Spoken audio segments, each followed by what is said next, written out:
Sex has left the building. He feels unwanted, she feels exhausted and invisible. The truth is that by the time that we get to the end of the day, I have nothing left. I have managed the kids, managed my job, managed the house, and managed everyone else's emotions. It's a feeling that you have in the relationship that really translates in the bedroom. Maybe she's stressed about things that she maybe doesn't feel comfortable talking to him about. Sex means for me, I feel close to you. I feel connected with you. I'm missing you, right? I want that. Infinite Intimacy is a podcast for informational purposes only, not a substitute for therapy or professional mental health care.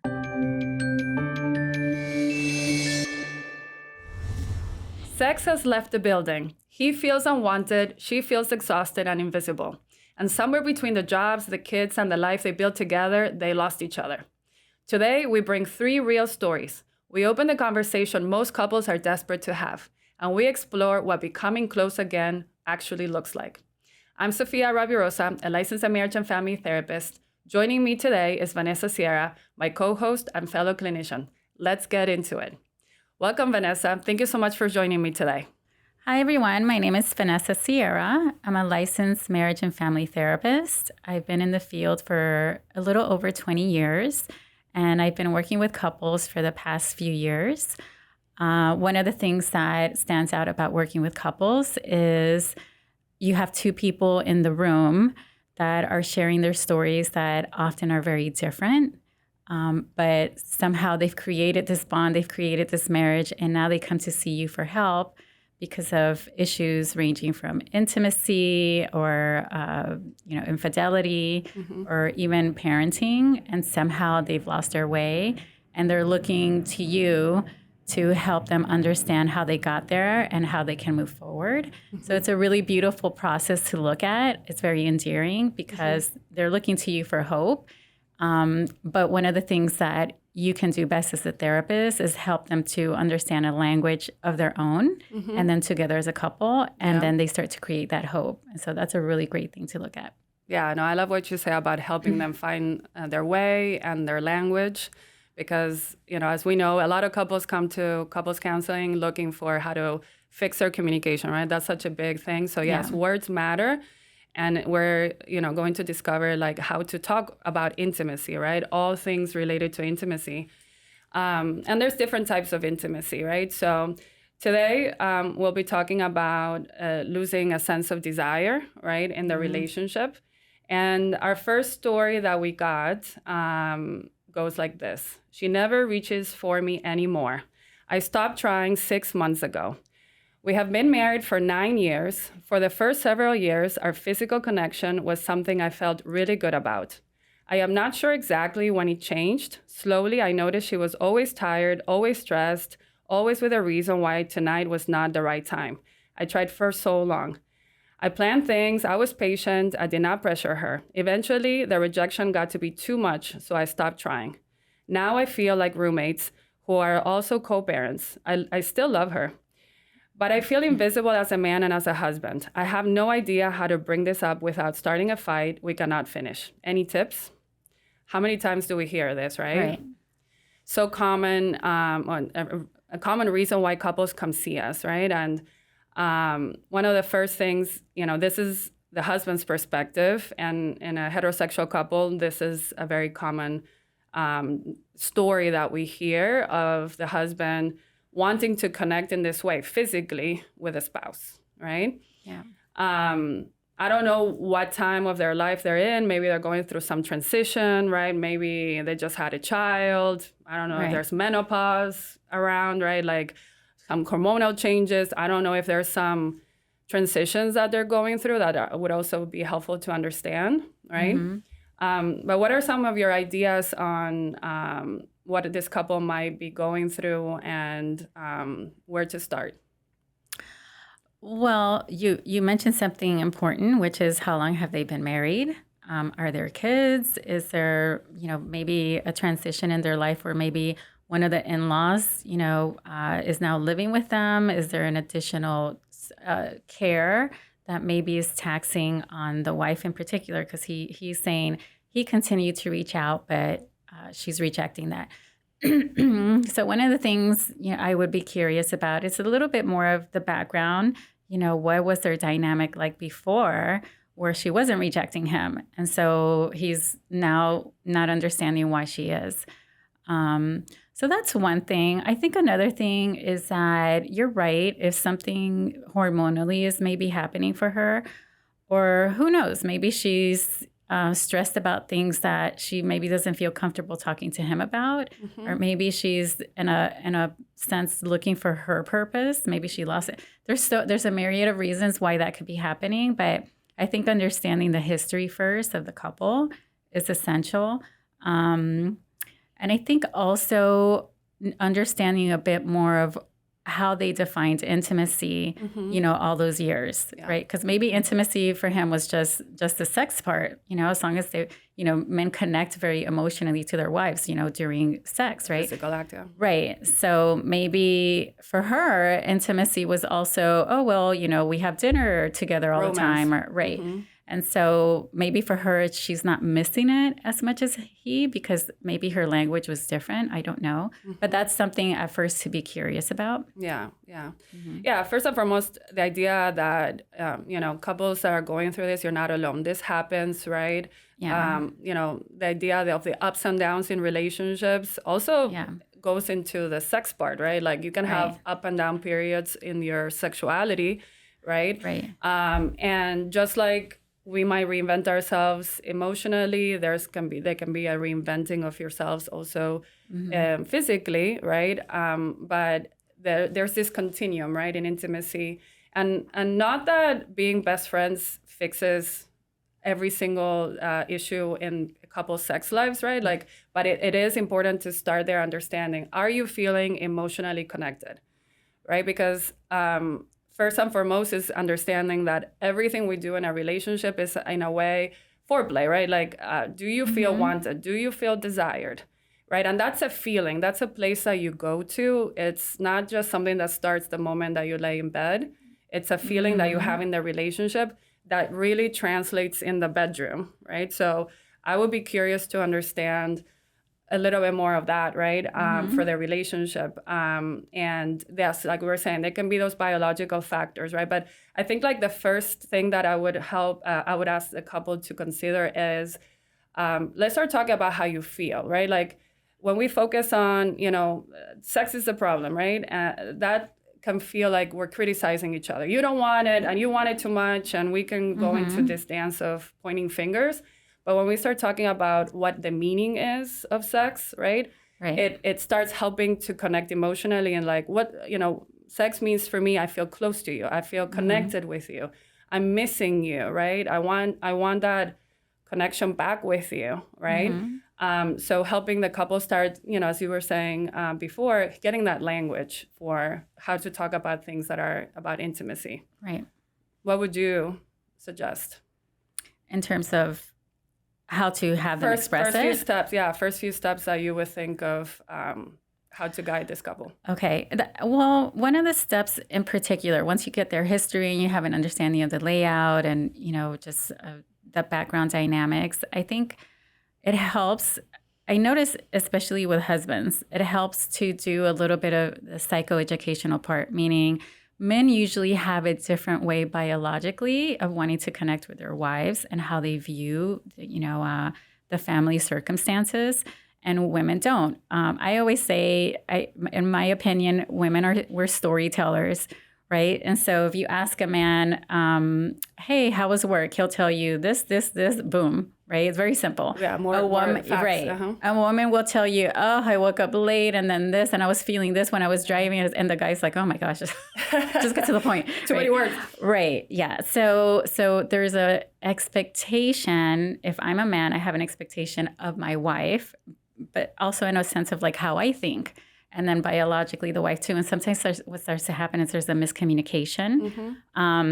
You said that he stated we're like roommates.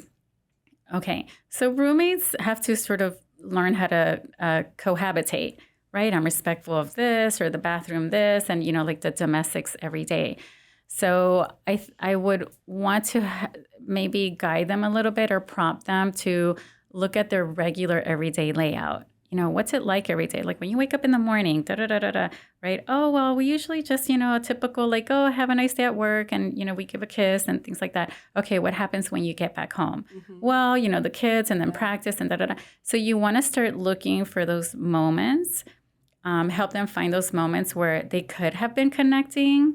I think sometimes couples forget that flirting could just be, maybe, I don't know, one of them, whoever cooks, is in the kitchen and the partner walks by and then, maybe gives a peck in the cheek or maybe, pats their butt or something like that, right? Those playfulness, that's the playfulness, yeah. Right. That's generating that environment of desire. Right. It's a ritual of intimacy that sometimes, couples forget. That's how we keep flirtiness and playfulness, right? Yeah. And so I would be very curious, and I would want them to become curious about the normal everyday reality, because then you start noticing, oh, there was moments where they could have connected. They felt unseen already. Right, and they were passing ships. So I think that's a really great place for them to start, because a lot of times they say, oh, that's true. I never really thought of that. Let me think about it. And so, yeah. And the idea of changing, that you're saying about men having expectations. I think both men and women have expectations, right? We all have expectations, ideas of how things should be. Right. And, we want to start changing that into like, what does this mean to you? How does it make you feel? Because expectations feel like you're forcing something onto another person. Right. And forcing doesn't feel good. Right. Right. It doesn't invite you to want to do things. Right. So our next story is on the women's perspective side. Right. So he thinks I do not want him. What I really need for him is to see me first. My husband thinks our physical relationship ended because I am not attracted to him or because something is wrong with me. That is not it. The truth is that by the time that we get to the end of the day, I have nothing left. I have managed the kids, managed my job, managed the house, and managed everyone else's emotions. When he reaches for me at night, what I feel is not desire, is one more thing being asked of me by someone who has not asked how I'm doing since last Tuesday. I do not want less intimacy. I want to feel seen, thought of, cared for. And then I am naturally open to everything else. I have tried to say this. He hears it as rejection. He does not get what I need is emotional intimacy. How can we translate this into his terms?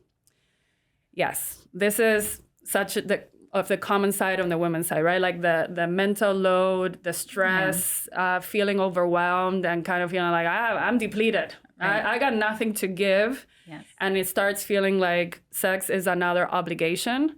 Right, one more thing in the chore list kind of feeling. So not having the capacity to make it part of as to something that they want, right? Right.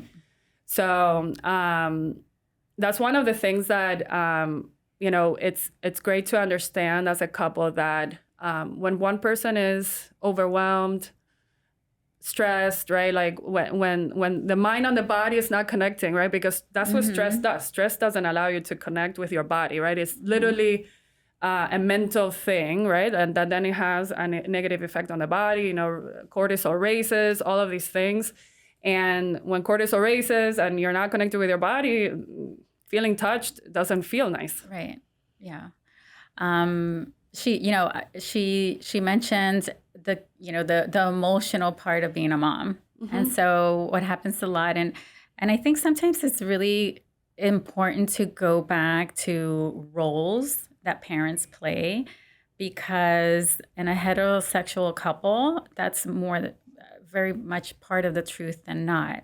So as kids, we sort of tend to gravitate more towards mom, because mom's more the emotional, like she can hear my story and she wants to know about my friend and right? And so often, doesn't mean dads don't, but what I mean is if in this case, she's saying the kids look for me and I'm like the emotional comfort, and a lot of the couples that, we work with, the moms end up saying that. And I keep saying mom because she's in that role of mom. Yeah. You could just hear it in her voice, right? There's nothing sexy of being in that role, right? Like you're not going to feel sexy while you're taking care of your kids, right? So it's different places that you go. Right. Emotionally. And so, I would be, kind of curious, and this might be helpful for, our viewers, that if you start feeling a kind of neutrality towards your husband, because there's a neutrality about life. Okay, I got to do this, I got to do that. And then by the end of the night, I'm overwhelmed.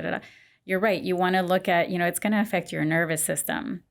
So, She already has some awareness here by talking about that. What she needs is that emotional connection, that it becomes a gateway for other things, right? And I think about transitions, right? I think about, okay, you were all day long, maybe whether you work, okay, you were in a professional role, then a mom role, right? Like, what is a transition to go into a spousal role, right? Like going there. And she's talking about, I need that emotional intimacy to feel connected to you to get there. Right. And, we're talking about heterosexual couples having this typical narrative, right? But in LGBTQ couples, we see also these gender things happening as well, right? Where one person leans more towards this role and that role, right?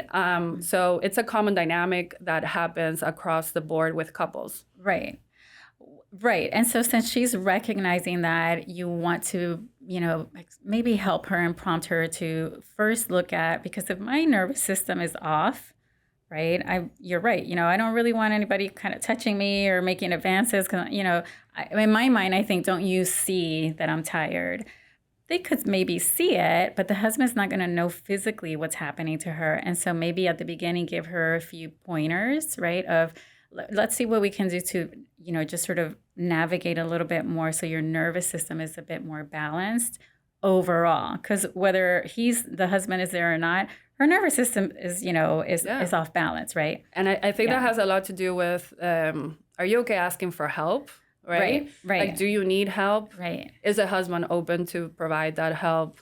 Right. To understand that, like I was saying, the transitions, you're going through these transitions. And so let's help each other navigate these transitions so that we are able to be present for each other at some point of today, of the week, right? Like moments where we can feel like we're leaning towards in these places, right? So that's a great place to start. Like, how do we understand what's going on in our body to feel welcoming? Yeah. And one thing, that I think is important is that if I already know there's an expectation of me, mom does this and da da da da da, and then but my job and then this and that and then whatever it is that falls under her umbrella,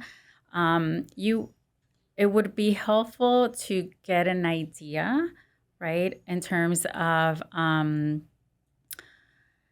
how she in particular views her ability not only to ask for help, but to hear that help is being offered. Yeah. Right? Because how many times don't the husbands say, but I do, or, I try to help, and then she gets mad because da-da-da, and this and that. Because it's not being done the way I like it. Right. Okay. Because, and also if I have all these expectations for my kids and this and that, right, what tends to happen is I get used to my attention span going here and then there, and I walk in, and I was going to use the bathroom because my bladder is about to explode, but then somebody asked me for this, and then I stop, and then I get to me like an hour later. Yeah.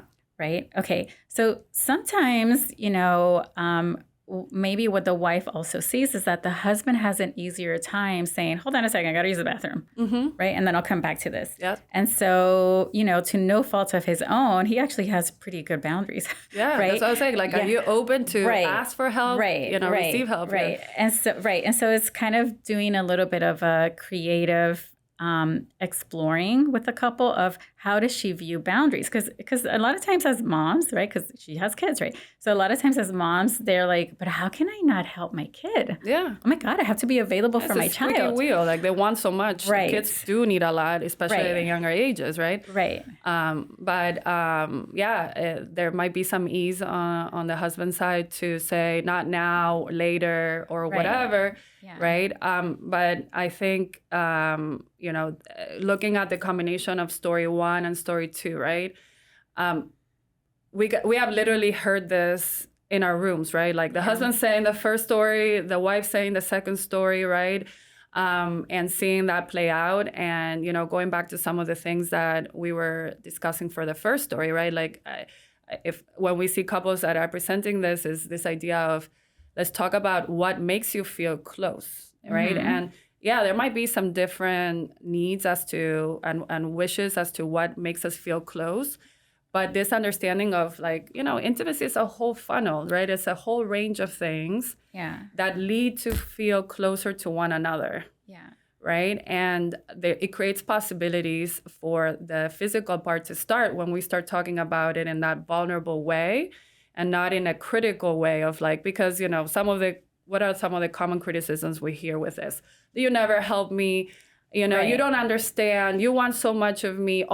You only see me when you want sex.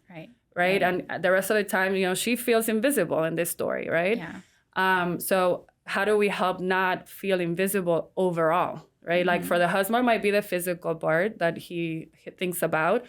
And the wife is talking about, I'm feeling invisible when it's only about this. I want to also feel visible outside of the bedroom, right? In other ways. Yeah. Right. So those are some of my thoughts on that one.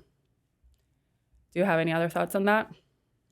The last thing I want to say is I when you were talking, I kept thinking she's probably also not feeling very sexy and attractive. Yeah.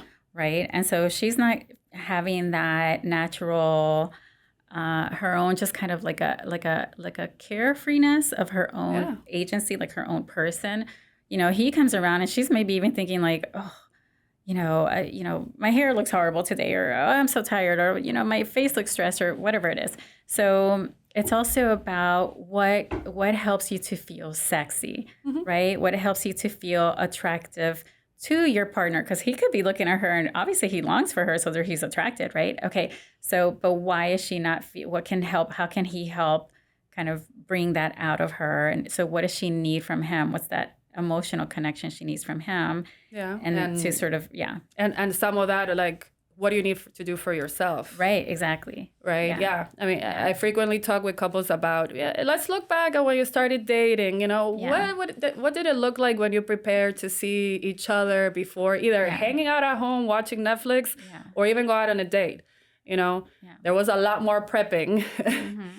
Even if you're going to just watch Netflix on the couch, right? Because she was coming over, he was coming over, right? Like he cleans up the place. Yeah, well, you cleaned up yourself, right? And you wore your best underwear, right? And you put cologne or perfume on, and you shaved, and you put, even if it was home, close to be around at home, you picked, you did things that not only was about helping your partner feel attracted to you, but it's also like what that makes you feel about yourself. Yeah. Right. So it's a state of mind that goes attached to that, right? Not just something that your spouse can do for you, but also understanding like what are the things that help you create that space for you to feel and receive desire. Yeah. Do you feel desirable? Yeah.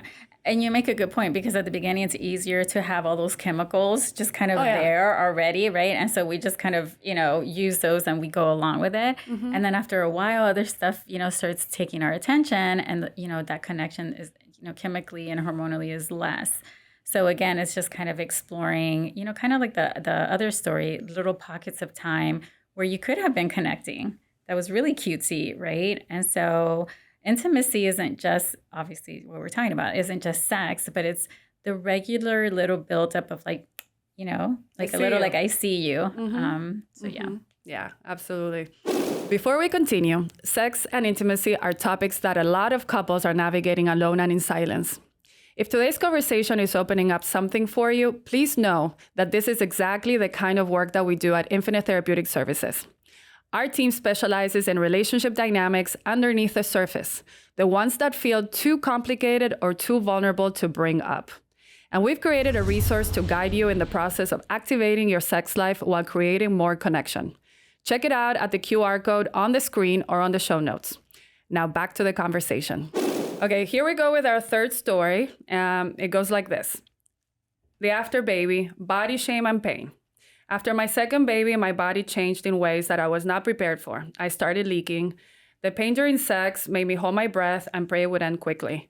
The way I started dreading something that used to feel like connection, and then started avoiding it entirely because avoidance felt safer than the shame of what was happening to me. I told my OB. She said it was normal and gave me a pamphlet. I did not tell my husband, not really. I said I was tired. I said I needed more time, and he believed me. Or he chose to, because alternative conversation felt like shame, as if my body is broken. It had been 14 months. He thinks I stopped wanting him. I watch him carry that, and I do not know how to tell him the truth, that I am grieving my own body.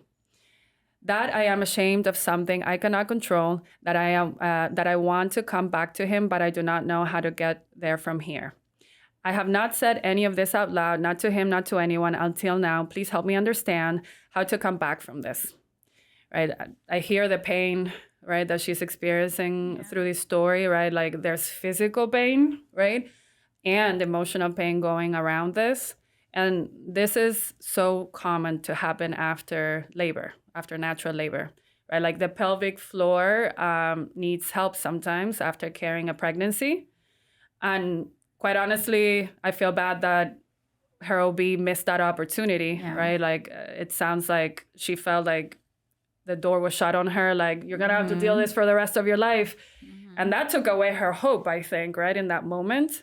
To consider like, oh, there's a solution to this, that I can work on this. And in this case, there's absolutely a solution. Yeah. Working with a physical therapist. Yeah. I wonder how many girlfriends she has, right, where she can sort of see if someone can relate. Hey, this and that, you know. Sounds like she's holding a lot of shame. Right. Yeah.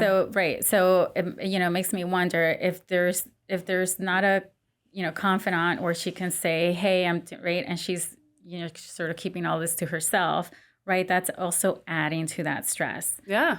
She mentions here, right, like grieving her body, right? Right. And that's something that all of us experience after pregnancy. Your body changes so much with pregnancy. I mean, you're making a human, right? Right. And it takes about 2 years for your body to recover and be, you know, back to pre-pregnancy. And we're talking about like all the organs, but going back to the place where they were before pregnancy, right? Yeah. And readjusting size and all of these things.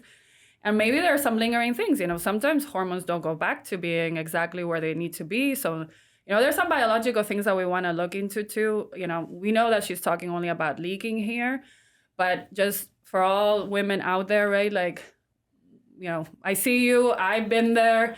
You know, your body just feels strange, you know, like, you know, the feeling of this is not my body.